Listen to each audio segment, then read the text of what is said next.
En nombre del Centro de Estudios Públicos, la Pontificia Universidad Católica de Chile, la Cámara Chilena de la Construcción y Pauta, les doy una cordial bienvenida a este segundo encuentro de un ciclo de 8 seminarios, en los que se abordarán los aspectos económicos de la Constitución, alternativas y propuestas para Chile. Hoy trataremos la situación de la iniciativa exclusiva.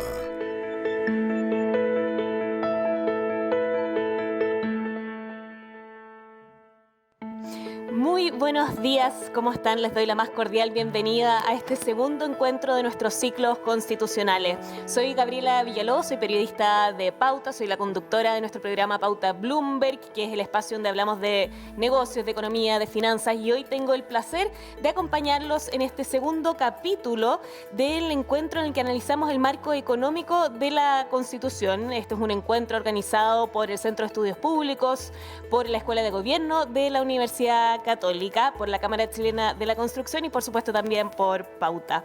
En este encuentro vamos a estar revisando parte de un libro llamado Aspectos Económicos de la Constitución, Alternativas y Propuestas para Chile, editado por el exministro de Hacienda Rodrigo Valdés y por el expresidente del Banco Central Rodrigo Vergara, pero en el que también participan diversos otros autores, 8 economistas y una filósofa, para ser bien precisas, que revisaron los aspectos económicos más relevantes que debiesen darse en el debate para el cual nos estamos preparando como país a puertas de la redacción de una nueva Constitución. Por lo mismo, en Pauta, en la Cámara Chilena de la Construcción, en el Centro de Estudios Públicos y en la Escuela de Gobierno de la Universidad Católica, encontramos que es muy relevante dar un espacio para conversar sobre estos temas. En el encuentro de hoy vamos a estar hablando de la atribución exclusiva que tiene la Presidenta de la República para presentar proyectos que implican gasto público. El martes, en este mismo estudio, estuvo Verónica Schmidt conversando con el exministro de Hacienda, Rodrigo Valdés, y con el ex vicepresidente del Banco Central, Sebastián Claro, sobre aspectos fundamentales relacionados con el Banco Central. Hoy, como les decía, vamos a estar conversando sobre este otro tema con el expresidente del Banco Central, Rodrigo Vergara, y con el vicepresidente del Consejo Fiscal Autónomo, Jorge Rodríguez, sobre, como les decía, la atribución exclusiva que tiene él o la Presidenta de la República para presentar proyectos que impliquen gasto fiscal, que es un tema que ha salido al debate en el último año debido a diversos proyectos que han presentado parlamentarios en este país. Jorge Rodríguez, Rodrigo Vergara, les doy la bienvenida a ustedes. Gracias, Jorge, por acompañarnos de manera remota, y gracias, Rodrigo, por acompañarnos hoy aquí en el estudio de Pauta en Providencia, con todas las medidas de seguridad a las cuales ya nos estamos acostumbrando en esta nueva vida en pandemia. ¿Cómo están? Muy bien. Buenos días, Gabriela. Muchas gracias por la invitación. Hola, buenos días, Jorge. Buenos días, Gabriela. Muchas gracias. Estamos muy interesados en poder debatir de estos temas. Sí, nosotros también, justamente. Rodrigo, eres editor del libro. Jorge, tú participaste en este capítulo junto con personalidades también de otras profesiones, como decíamos. ¿Cómo fue ese ejercicio de debate, de discusión? Lo pregunto porque en abril vamos a elegir a los constituyentes que nos van a representar para redactar esta Constitución. ¿Qué lecciones sacaron que debiésemos tener en cuenta a la hora de elegir a estos constituyentes por la manera en que se dio el debate? A ver, la verdad que fue un proyecto bien interesante. Esto parte después del 15 de noviembre, después del acuerdo del 15 de noviembre.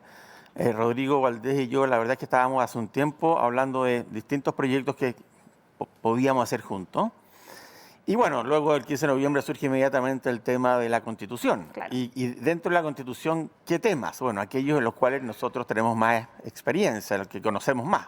Entonces, de ahí que el libro y el proyecto se llama Aspectos Económicos de la Constitución. Obviamente que hay muchos otros aspectos de la Constitución que son tremendamente importantes, aspectos políticos, sistema de gobierno, etcétera, que no están tocados en este libro. Y de hecho tampoco tocamos todos los temas económicos. Con Rodrigo, entonces, una vez que decidimos hacer este proyecto, convocamos a un número de otros profesionales, como tú decías al principio, somos 8 economistas y una filósofa, y entre todos decidimos cuáles eran los temas más relevantes y en los cuales nosotros más podíamos aportar. Entonces ahí decidimos estos 8 temas, uno de los cuales es el de iniciativa exclusiva de gasto que escribimos con Jorge. Ahora, sacamos muchas lecciones. La verdad es que quizás la primera, y de cara al proceso constituyente, es que muchas veces las diferencias que hay en distintos temas, existen por supuesto, pero son menores de las que de alguna forma se traslucen en la prensa, en la discusión pública. En esa discusión pública muchas veces se tienden a extremar posiciones. Cuando uno entra en una discusión más formal y a ver punto por punto los detalles, la historia constitucional chilena, la evidencia comparada, se da cuenta que muchas de esas diferencias son bastante menores de las que inicialmente se plantearon. Y yo creo que eso es un tema importante para la discusión que viene. Claro. Jorge, ¿tú tuviste una sensación similar en este proceso de debate? Sí, lo primero que hay que reflexionar es que los constituyentes van a ser elegidos democráticamente, ¿verdad? Pero necesitan insumos técnicos. Sí. Y ojalá haya muchos libros como este que den visiones técnicas desde distintos puntos de vista, desde distintos sectores políticos, desde distintas profesiones, porque eso va a alimentar el debate. O sea, esto tiene que ser un debate informado. Nosotros no pretendemos necesariamente tener la verdad en lo que escribimos acá, pero hicimos un ejercicio importante, si bien éramos principalmente economistas y una filósofa, pero éramos de distintas sensibilidades políticas, por así decirlo. Los dos editores, los dos Rodrigos, se preocuparon bastante de que hubiera un espectro amplio de representación de distintas sensibilidades, y en ese sentido fue un ejercicio muy interesante de ir viendo las distintas aproximaciones. Y la segunda lección importante yo creo que es que esto tiene que ser también un análisis multidisciplinario. O sea, en las primeras reuniones que nosotros tuvimos, al ser principalmente economistas, dijimos, vamos a empezar a discutir temas constitucionales, pero necesitamos que algún abogado nos diga que cómo se traduce los conceptos económicos que nosotros consideramos importantes al lenguaje legal, porque uno puede cometer equivocaciones en eso. Entonces hubo importantes abogados que nos asesoraron, que están en los agradecimientos del libro, porque pensamos que esto tiene que tener efectivamente visiones de distintas profesiones y mucho más, y bueno, finalmente de la gente en general, pero los insumos técnicos tienen que tener estas distintas visiones. Sí. Jorge, tú mencionabas el tema de los insumos técnicos, de la importancia de tener un debate también a nivel técnico, pero cuando revisamos las últimas discusiones que se han dado en el Parlamento, muchas veces no se están escuchando los argumentos técnicos justamente. ¿Ustedes tienen la sensación de que el debate constitucional va a ser distinto o creen que hay que aproximarse tal vez de una manera distinta también a este debate desde el mundo técnico? Rodrigo. Ahora yo creo que hay... Obviamente que vamos a tener un poco de todo. Yo creo que a la larga es absolutamente fundamental tener los elementos técnicos sobre la mesa, de manera que los convencionales puedan tomar sus decisiones en forma informada, como decía Jorge. Ahora, a mí no me cabe duda que el proceso va a ser complejo y que es posible que pase un tiempo, el primer tiempo sobre todo, en que oigamos muchos tipos de propuestas, extremando, digamos, posiciones o cosas que la verdad es que no tienen mucha lógica y quizás a lo mejor son poco razonables. Pero yo soy un optimista, creo que a la larga se va a ir convergiendo. Esto es demasiado importante. De alguna forma, la Constitución que se va a escribir durante un año, a partir de junio del próximo año, va de alguna forma a definir el camino que va a seguir Chile durante los próximos, no sé, 40, 50, 60 años. Entonces creo que sí, va a haber ruido. Yo no tengo duda que va a haber ruido. De repente vamos a ver algunas propuestas que son absolutamente irrazonables, no razonables, pero por otra parte creo que con el tiempo las posturas van a ir convergiendo y van a ir acercándose. Creo que en ese sentido la norma de los 2 tercios es tremendamente importante porque de alguna forma obliga a ponerse de acuerdo. Y por lo demás, y es uno de los aportes que nosotros esperamos hacer aquí, hay mucha historia aquí.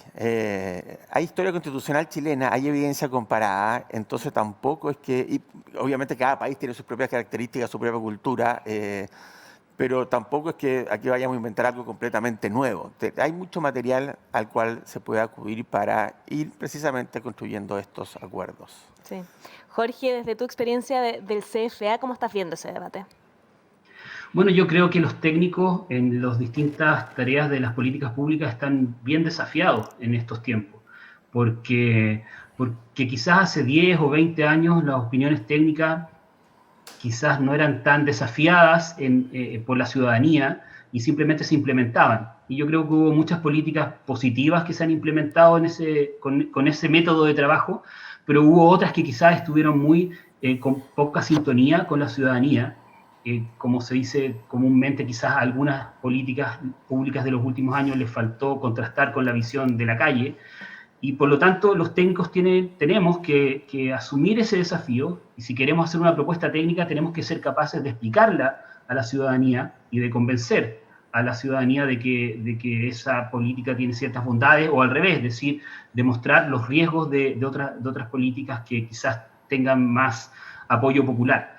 Entonces hay que aprender a hacer eso, ¿no? Ya pasaron los tiempos en que simplemente uno podía decir esto es lo técnico correcto y listo y se hace.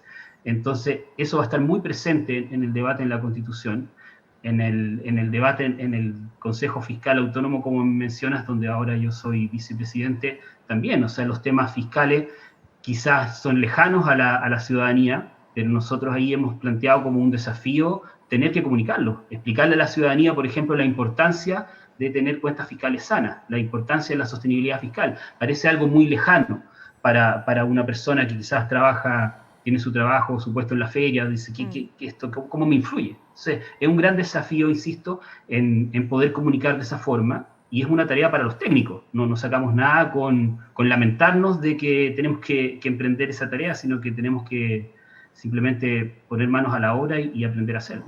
Claro, y por eso también la importancia de este libro en el que participaron los dos que tengo aquí, los aspectos económicos de la Constitución, alternativas y propuestas para Chile.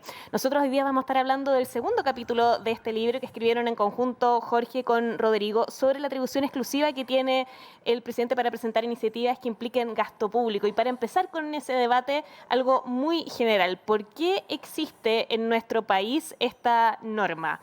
Empecemos con Jorge. Bueno, esta norma tiene larga data, como mencionó Rodrigo hace unos minutos. Esta norma no nace en la Constitución del 80, y eso también es importante despejarlo, porque con la carga política que tiene la Constitución del 80, a veces se pudiera pensar que hay gente que se va a oponer a ella porque nacieron ciertas normas ahí, que no fue una Constitución nacida en democracia. Pero esto tiene larga historia, y es una historia que se podría decir en Chile que nace del aprendizaje de problemas que hubo antes. Efectivamente, por no tener esta norma de iniciativa exclusiva presidencial de gasto, existía iniciativa, para que se entienda bien, la contraparte es que hay iniciativa del Parlamento de gasto. Entonces, cuando no existía esta norma, los parlamentarios podían aumentar el empleo público, aumentar normas de pensiones, crear servicios públicos incluso, y todas esas propuestas no necesariamente estaban financiadas, porque ellos simplemente hacían las propuestas, prosperaba la ley y avanzaba, y del financiamiento que se preocupe otro. Entonces, eso te puede funcionar una vez, dos veces, pero a lo largo de los años te va generando una presión insostenible para las finanzas públicas, si solamente te preocupas de gastar y no de cómo financiar. Entonces, esto fue aprobado en su momento democráticamente como una norma. Después se plasmó de nuevo en la Constitución del 80, pero como digo, venía de antes. Entonces, la lógica que hay detrás de esto es darle la responsabilidad del manejo fiscal, en este caso que nosotros tenemos un régimen presidencial, al presidente de la República, pero junto con darle esa responsabilidad, darle las herramientas para que pueda cumplir esa tarea. Y por lo tanto, las herramientas para cumplir esa tarea, entre otras, son controlar el gasto y también controlar los impuestos, porque también tenemos iniciativa presidencial exclusiva en materia tributaria. Entonces, para decirlo muy simple, la entidad encargada de las finanzas públicas tiene que tener las herramientas para cumplir esa tarea. Es como si uno dijera, si a uno lo encargan la mantención del jardín de la casa, bueno, yo tengo que ser el que controla cuánto riego, cuánta agua tengo, y tengo que tener las tijeras de podar, porque si no tengo eso, y eso lo tienen otras personas, y después me van a venir a cobrar a mí la cuenta de si el jardín está bien cuidado y está bonito, pero en realidad otras personas cortaban la tijera, prendían el agua cuando querían, va a quedar feo, no va a ser responsabilidad mía. Claro. Rodrigo, ¿se ha logrado justamente esta meta de asegurar la responsabilidad fiscal con esta norma? Si uno toma el periodo en que ha regido la Constitución, o más bien desde el retorno a la democracia, uno diría que en promedio sí. Que definitivamente Chile es un país que ha sido responsable fiscalmente, que tiene un nivel de deuda pública acotada, que ha tenido un promedio de déficit pequeño, incluso muchos años superávit, Así que yo creo que sí, es importante lo que decía Jorge, o sea, que si la responsabilidad la tiene la Presidencia de la República por el manejo de las cuentas fiscales, por la responsabilidad fiscal, tiene que tener las herramientas. Sería absurdo decirle, oiga, usted preocúpese de la responsabilidad fiscal, pero otro va a determinar cuánto es el gasto, cuántos son los impuestos. El símil en política monetaria sería decirle al Banco Central, sabe que usted tiene que preocuparse de la inflación, pero la política monetaria va a estar en otro lado. No, entonces si yo estoy a cargo de la inflación, tengo que tener el instrumento de la política monetaria. Y tiene larga data que en el fondo tiene su origen en los problemas históricos fiscales que tuvo Chile. O sea, de hecho, uno puede encontrar antecedentes ya en la Constitución del 25. Después hay cambios importantes que van aumentando la iniciativa exclusiva del 43 y el año 70. O sea, provienen de antes de la Constitución del 80. Ahora es cierto, si bien uno puede decir, o sea, ha funcionado, también es cierto que en el último tiempo ha empezado a ser desafiada esta norma, ¿cierto? Ha empezado a ser desafiada por los parlamentarios, que sienten que tienen poco poder frente a un ejecutivo que tiene mucho poder. Se habla de un modelo muy presidencialista, hiperpresidencialista. Y de alguna forma, no solamente por esto, sino que, bueno, tenemos la pandemia, tenemos la crisis financiera global previamente, después la crisis social acá.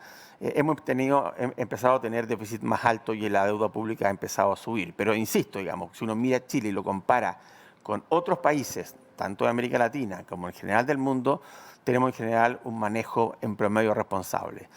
Ahora, esto de que haya empezado a ser desafiado en el último tiempo, de alguna forma también para nosotros, dentro de este grupo, y para Jorge, y para mí, digamos, que escribimos este capítulo, implicó un desafío, porque, una opción es mantengamos exactamente tal como está hoy día la norma, propongamos eso dentro de nuestras propuestas, pero sabemos que tiene algunos problemas y sabemos que ha sido desafiada y que de alguna forma es importante darle válvulas de escape a esto.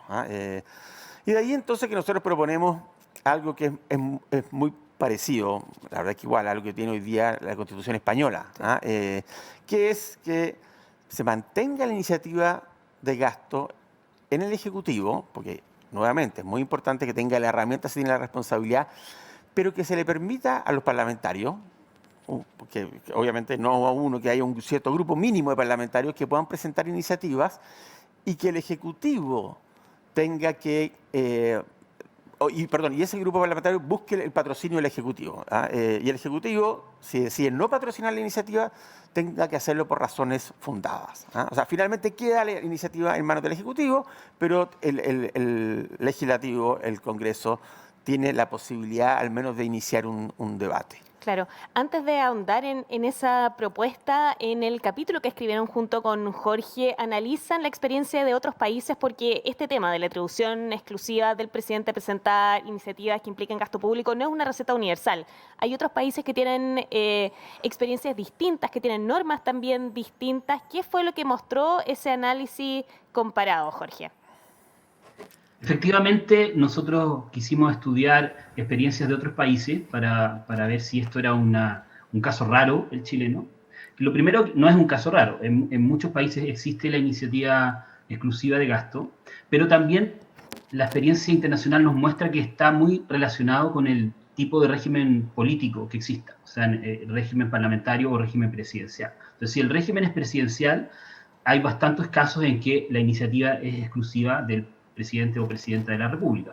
Cuando el régimen es parlamentario, ya es un poco distinto el análisis, porque en el fondo es el Parlamento el que crea el gobierno, entonces la separación no es tan clara y efectivamente el Parlamento también tiene en esos casos la responsabilidad del manejo de las finanzas públicas. Entonces, en esos casos es compartido el manejo de las finanzas públicas, de la sostenibilidad fiscal, y también entonces son compartidas las herramientas.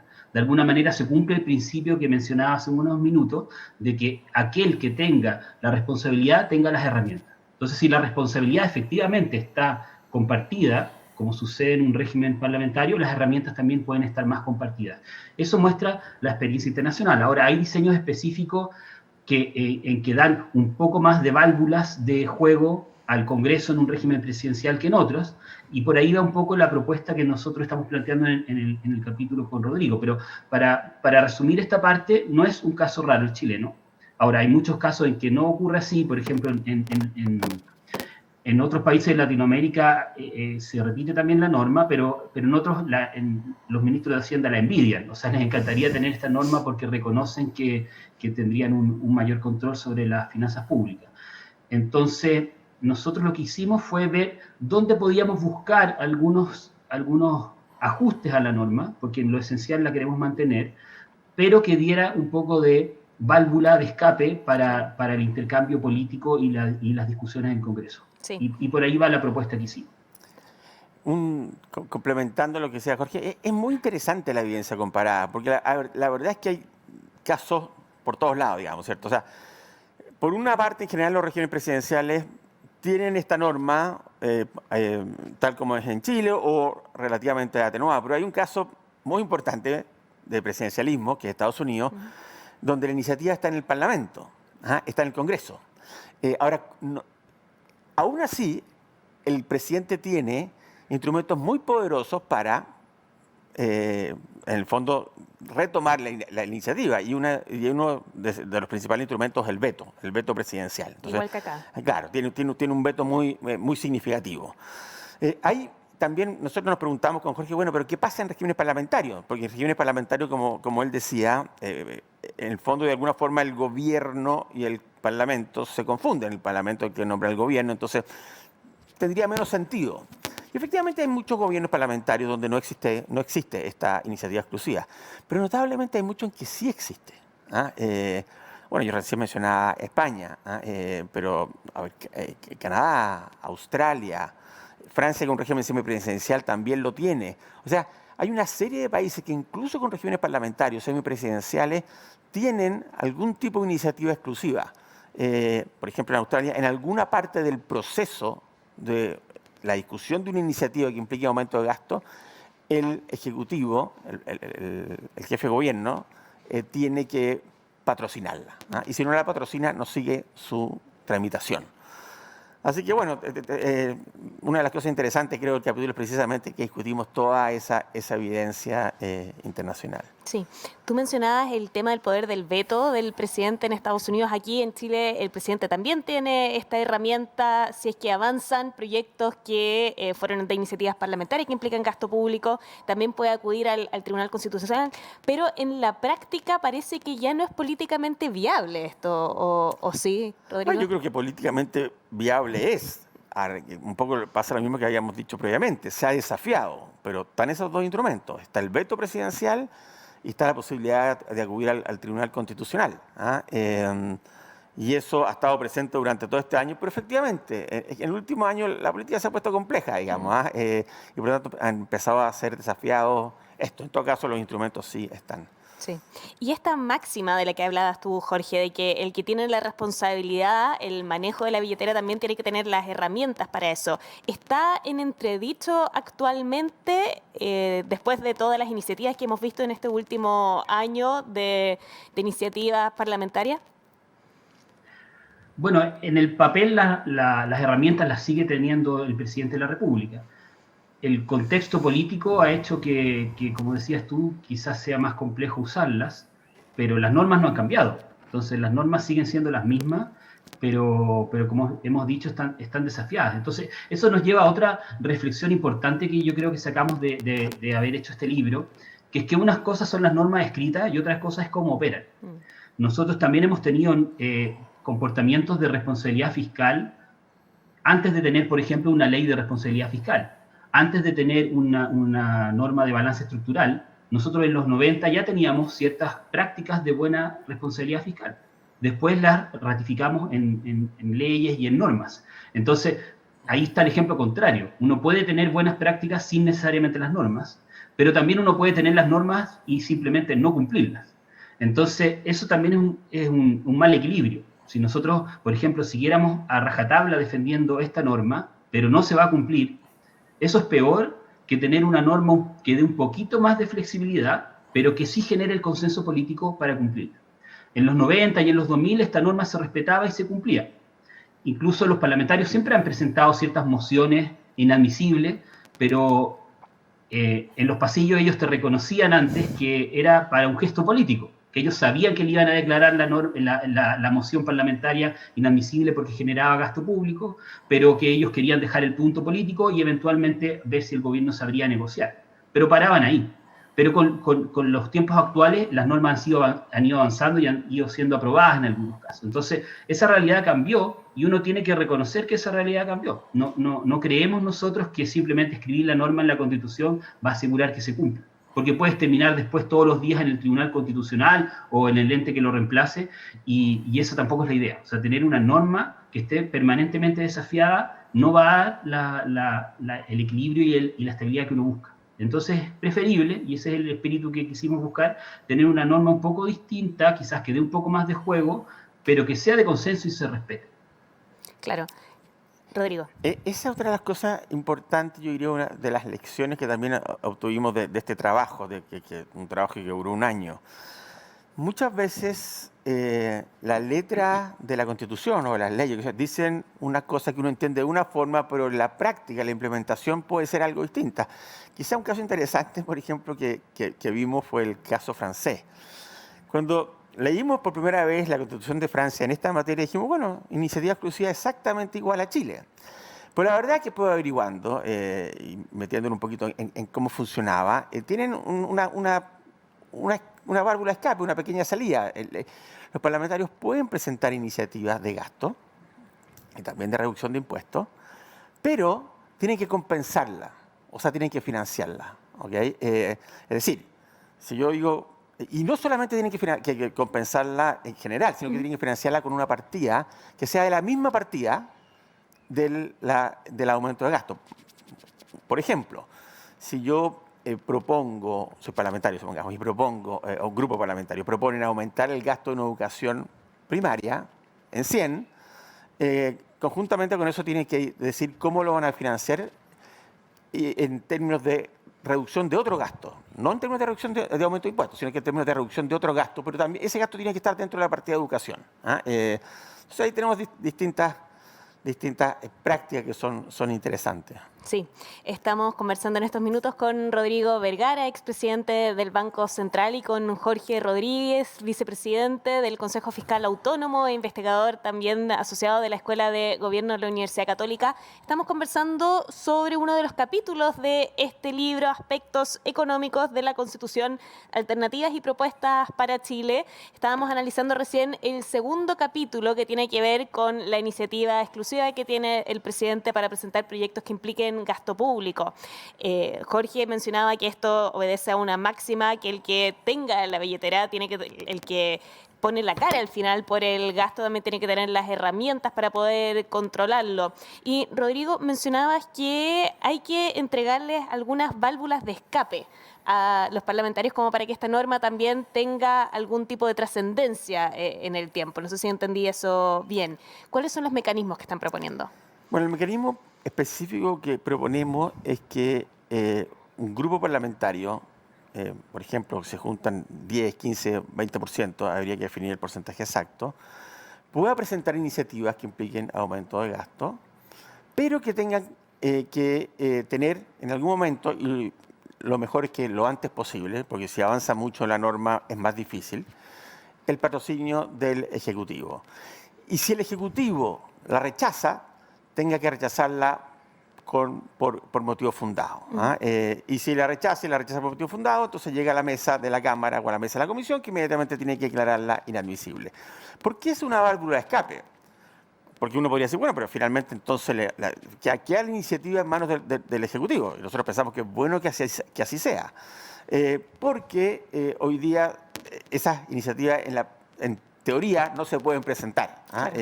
Aquí se podría presentar y el Ejecutivo tendría que argumentar por qué no la patrocina. Insisto, esto es en el fondo similar a lo que tiene España hoy día. Sí. ¿Arriesgamos con esto una mayor irresponsabilidad en materia de gasto fiscal? Jorge. Bueno, si se elimina completamente la norma de iniciativa exclusiva y hubiera en el extremo libertad total de los parlamentarios para presentar gasto, ciertamente pensamos que se vería desafiada la sostenibilidad fiscal. Y ahí es donde creemos que hay que hacer mucha pedagogía en explicarle a la ciudadanía lo importante que es tener sostenibilidad fiscal. Esto pasa un poco como cuando tienes algo bueno, quizás no lo valoras, o sea, como pasa hasta como en la vida personal, ¿verdad? Entonces, nosotros como hemos tenido sostenibilidad fiscal en los últimos 30 años, pensamos que es como parte del paisaje, como que siempre va a estar ahí y ya no nos acordamos, porque no lo vivimos, lo que era no tener sostenibilidad fiscal. Entonces, pero por ejemplo, los países que no tienen sostenibilidad fiscal no han podido hacer planes para enfrentar la pandemia. Nosotros hemos hecho planes para enfrentar la pandemia muy sustantivos en términos de comparación internacional, más allá de que se discuta si fueron oportunos, si los instrumentos fueron adecuados, esa discusión no quiero entrar ahora, pero sí se han puesto muchos recursos a disposición para enfrentar la pandemia, tanto en términos de salud como bonos especiales, cajas de alimentos, préstamos para las pymes, o sea, un montón de cosas que otros países simplemente no han podido hacer porque no tenían los recursos. Entonces, ese es el tipo de cosas que hay que recordar, que, como digo, la mayoría de nosotros ya no lo hemos vivido porque en los últimos 30 años ha habido sostenibilidad fiscal. Entonces, pensando en que eso es algo fundamental, es que nosotros queremos mantener esta norma, y entre otras, ¿ah? Porque eso también es otra cosa importante, esta norma por sí sola no te va a salvar la sostenibilidad fiscal, o sea, hay muchas más otras cosas que hacer, algunas son de rango constitucional, otras no, pero hay que tener en el fondo un ecosistema de responsabilidad fiscal en los gobiernos regionales, en los gobiernos locales. Hay otro capítulo que trata de eso que vamos a hablar en otra sesión. Entonces, si se desafía completamente la norma, pensamos que sí va a afectar la sostenibilidad fiscal. Pero si hacemos un cambio de como de válvula de escape, como hemos señalado, pensamos que se va a mantener la sostenibilidad fiscal y le va a dar un poco de juego político al Congreso. Sí. ¿Cuál es tu experiencia política en esto, Rodrigo? A ver, yo creo que este es un tema donde yo diría que en general hay un relativo consenso, ¿eh? Cuando uno piensa en los 8 capítulos, la verdad es que son, tú dices el segundo capítulo, claro, la verdad es que hay una introducción, sí, y después viene el resto de los capítulos, entonces en ese sentido el segundo, pero es el primero temático, digamos. Cuando uno piensa, o cuando nosotros pensamos y discutíamos los 8 temas que estábamos tratando, yo diría que este es uno donde en general hay un relativo consenso, ¿eh? Obviamente depende, y lo dijimos previamente en la discusión, del régimen de gobierno que finalmente se implemente, ¿cierto? Es mucho más importante, en nuestra opinión, en un régimen presidencial que en un régimen parlamentario, lo que no significa que en un régimen parlamentario no va a existir. Otro ejemplo importante del régimen parlamentario donde existe es Alemania, por ejemplo. Así que, y cuando uno mira y ve las propuestas que han hecho distintos partidos políticos, de gobierno y de oposición, en general, la iniciativa exclusiva está dentro de esas propuestas. Porque hay una historia que a ver, basta, simplemente, por último, si uno no la ha vivido, basta leerla, digamos. Hay una historia de cuentas fiscales irresponsables, y luego toda una serie de problemas, estancamiento en el crecimiento, dificultad de progreso, inflación, etc. No solo hay una historia, sino que lo vemos en muchos otros países, particularmente en países de nuestra región, de América Latina. Así que yo soy relativamente, o moderadamente, pongámoslo así, optimista respecto a este tema. Creo que más allá de algún ajuste menor, en general, es razonable mantener la iniciativa exclusiva de gasto en manos del presidente de la República. Sí. Y como te digo, en general veo, nosotros mismos hacemos un pequeño cambio. Algunos de los otros autores del libro, porque al final de cada capítulo el resto de los autores comenta, también propone alguna cosa diferente. Más allá de esos cambios que uno puede decir menores, creo que el sentido de la responsabilidad fiscal es algo que está, que yo he visto por lo menos incorporado en en propuestas constitucionales que han hecho los actores políticos. Sí. ¿Quién fue el más desafiante de esta normativa en el grupo de discusión que tuvieron ustedes? Sé que había relativo consenso, pero me imagino que había alguno que era el más desafiante. A ver, yo diría que hay diversas opiniones. Recuerdo en este momento, por ejemplo, Andrea Repetto era partidario de una cosa más parecida a lo de Francia, en el sentido de darle iniciativa, pero que darle también la responsabilidad. Ok, usted quiere más gasto en esto, dígame dónde dentro de esta misma partida dónde reducimos el gasto. Eso mismo, todo esto en el caso de Francia se aplica a los impuestos. ¿Usted quiere reducir los impuestos en esta materia? Bueno, dígame un aumento de estos impuestos para compensar en otra materia cercana. O sea, yo no puedo estar hablando, por ejemplo, de impuestos de gobierno central y después impuestos regionales. No, tiene que ser dentro de las mismas partidas. Claudia Sangüesa también tenía una opinión básicamente en que decía no se puede atribuir la irresponsabilidad fiscal al Parlamento. No es que nosotros atribuyamos irresponsabilidad fiscal al Parlamento, no, sino que simplemente y la evidencia muestra que el gobierno central, la presidencia tiene una visión general, y los parlamentarios tienen visiones más parciales porque es natural, porque representan a ciertas regiones, a ciertos distritos. Entonces es natural que tengan una visión más centrada en su localidad en particular.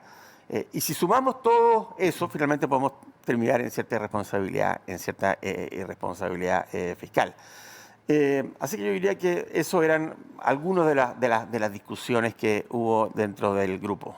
Sí, algo que han comentado de manera reiterada en estos últimos 40 minutos, Jorge y Rodrigo, es que esta iniciativa, esta atribución tiene mucho que ver con el sistema que tenemos nosotros de gobernanza, con el sistema presidencial que tenemos versus uno legislativo donde tal vez funcionaría de otra manera. ¿Ustedes ven realmente que está en entredicho y creen que existe una posibilidad real de que pasemos a un sistema parlamentario? Jorge.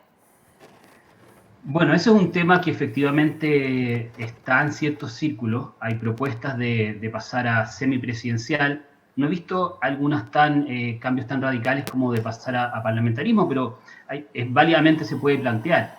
Ahora, en esto también, y esto yo lo aprendí más bien de los abogados que nos asesoraron, hay que entender que se construye sobre ciertas tradiciones. No quiere decir que uno va a respetar una mala tradición si es que no funciona, pero cuando relativamente funcionan, hacer cambios muy radicales y drásticos pueden ir como contra natura de lo que los agentes están acostumbrados culturalmente.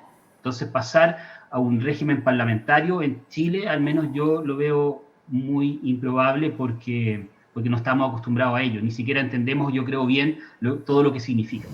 Ahora, pasar a un régimen semipresidencial sería un cambio más sutil o más suave, o incluso dejar de ser hiperpresidencial y llegar a presidencial, o sea, como ceder en ciertas cosas de las que estamos conversando.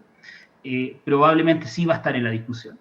Entonces, lo importante es entender cuáles serían las buenas soluciones para los distintos escenarios. Entonces, nosotros efectivamente no podemos quedarnos solamente con pensar que el régimen va a seguir siendo presidencial o hiperpresidencial, como se le menciona a veces. Tenemos que también imaginarnos que si políticamente y democráticamente se decide hacer un cambio a algo semipresidencial, bueno, ¿cuáles son las normas que mejor funcionarían en ese caso? Y ahí quiero como agregar algo que mencionó Rodrigo recién, que en ningún caso uno puede definir al Parlamento ni a cada parlamentario como irresponsable por naturaleza, sino que también tiene que ver con las reglas del juego. Si los parlamentarios representan a un distrito en específico, es natural y entendible, y cualquiera de nosotros así lo haría probablemente, velar por los intereses de ese distrito. Entonces, llevado eso a gasto público, podría ser que un parlamentario pidiera un hospital para su distrito, pidiera un bono especial para su distrito porque encuentra que ahí la gente lo necesita, y si eso lo hacen todos, efectivamente no te van a alcanzar los recursos.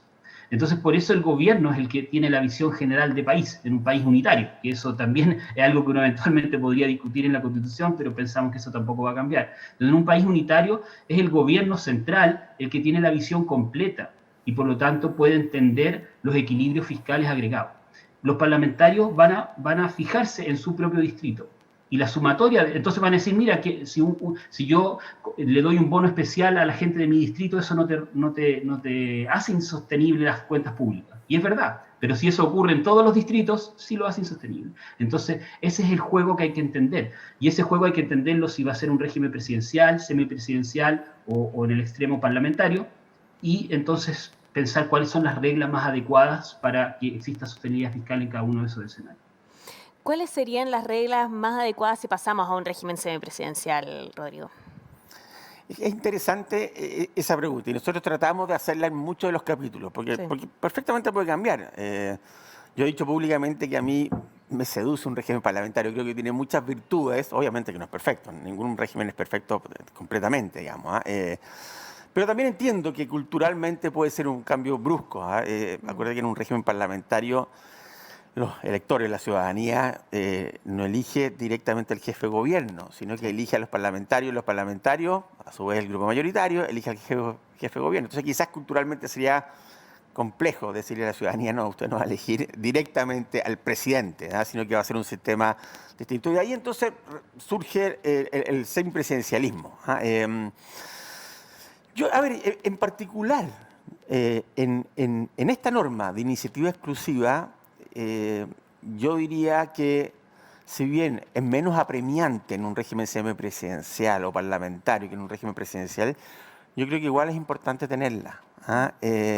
Y te insisto en lo que he dicho varias veces, digamos, hay muchos regímenes parlamentarios, Australia, Canadá, Alemania, España, que tienen iniciativa exclusiva. Porque también uno puede imaginarse un sistema parlamentario, por ejemplo, venido al extremo, compuesto muy fragmentado, donde la coalición gobernante está muy fragmentada, y donde surge, por ejemplo, una iniciativa de gasto que es apoyada más por la oposición. Entonces, de nuevo, el gobierno pierde el control sobre el gasto. Uno también podría decir que en ese caso se cae la coalición gobernante, pero no necesariamente va a ser así, y es por eso que en esos países también existe iniciativa de gasto. Hay otros que no, hay otros que no, que la iniciativa de gasto también es del Congreso. Sí.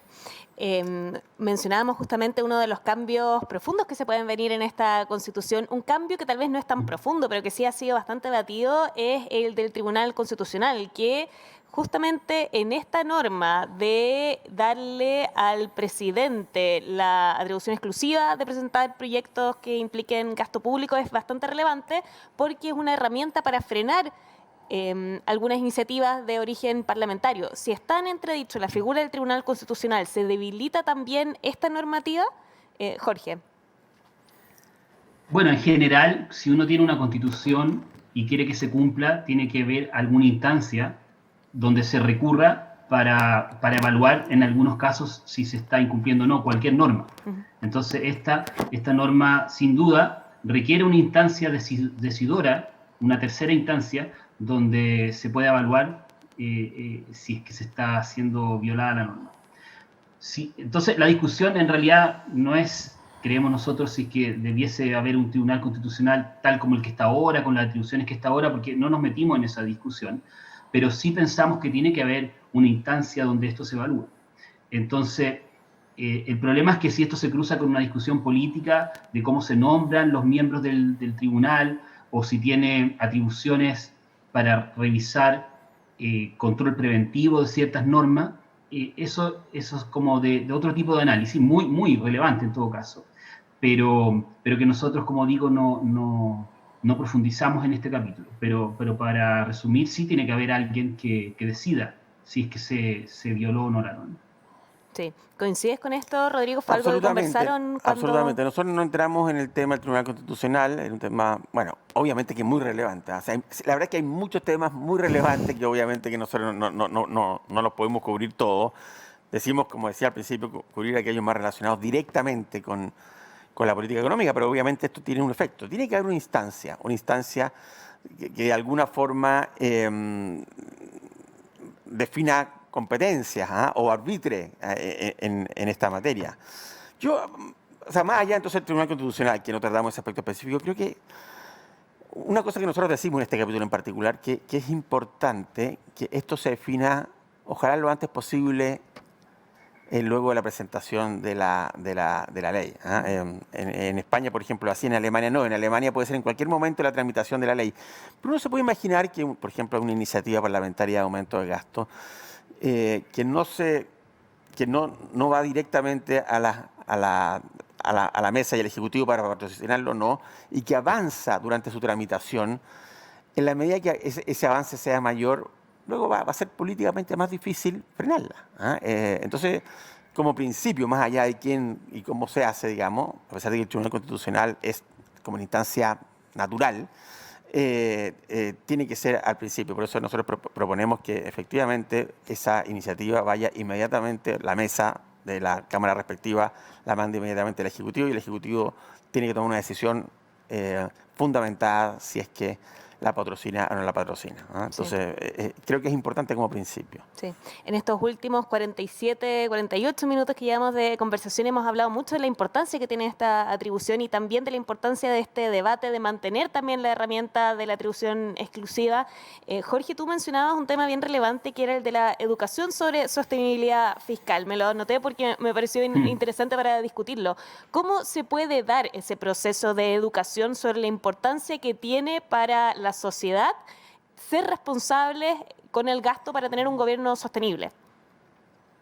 Bueno, eso es algo que en mi sombrero de vicepresidente del Consejo Fiscal Autónomo hemos estado discutiendo.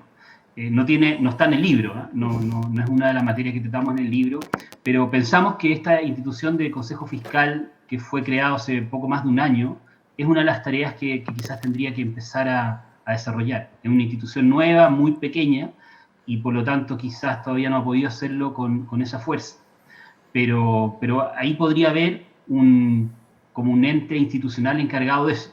Obviamente el Ministerio de Hacienda siempre está tratando de hacer eso también, con la carga política que tiene, porque si lo trata de hacer respecto de un proyecto específico, obviamente se le van a cruzar los temas técnicos con lo político, pero como mencionaba antes también, ese es un desafío que hay que aprender a asumir de parte de los técnicos también.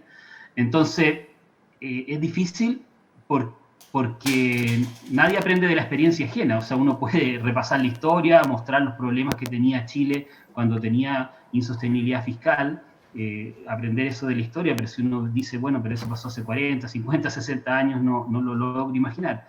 También puede hacerse viendo la experiencia comparada. O sea, como dije yo hace unos minutos también, viendo qué han podido hacer los países para enfrentar al COVID o no, según cuánta espalda financiera por su responsabilidad fiscal tenían. Entonces, ese tipo de cosas, pero hay que finalmente traducirlas en un lenguaje ciudadano que se pueda entender, pero no es algo sencillo y no es algo que se va a lograr en 5 minutos. No, para nada. El Banco Central lleva años también haciendo este trabajo, tienen concursos, de hecho, con colegios. ¿Qué es lo que te enseñó la experiencia del Banco Central sobre este tema? Precisamente me acordaba cuando hablaba Jorge del Banco Central, la política monetaria y la inflación.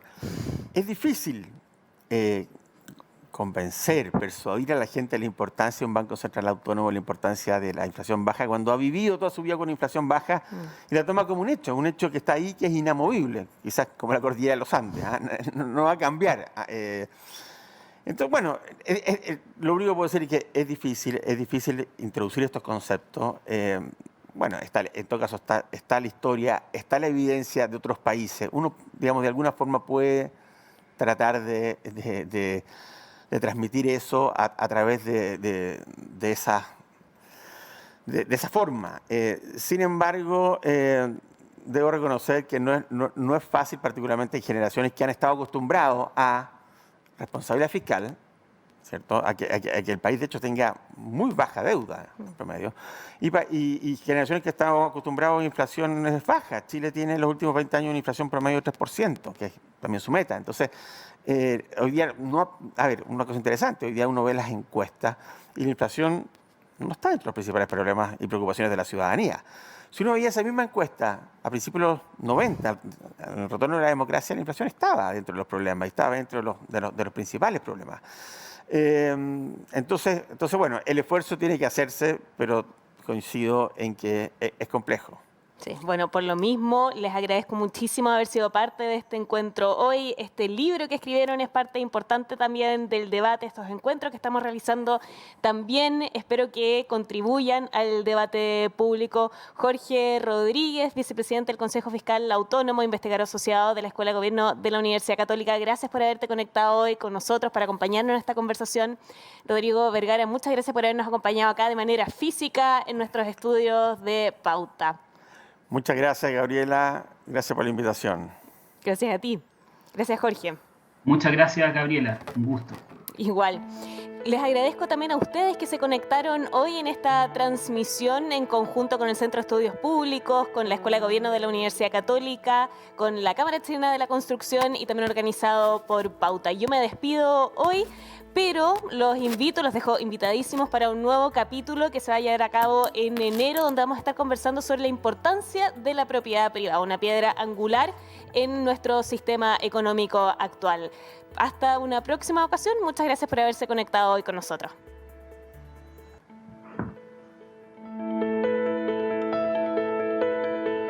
Esta fue la segunda edición de Aspectos Económicos de la Constitución. Alternativas y propuestas para Chile. Agradecemos sinceramente su presencia y los dejamos invitados a nuestro próximo encuentro.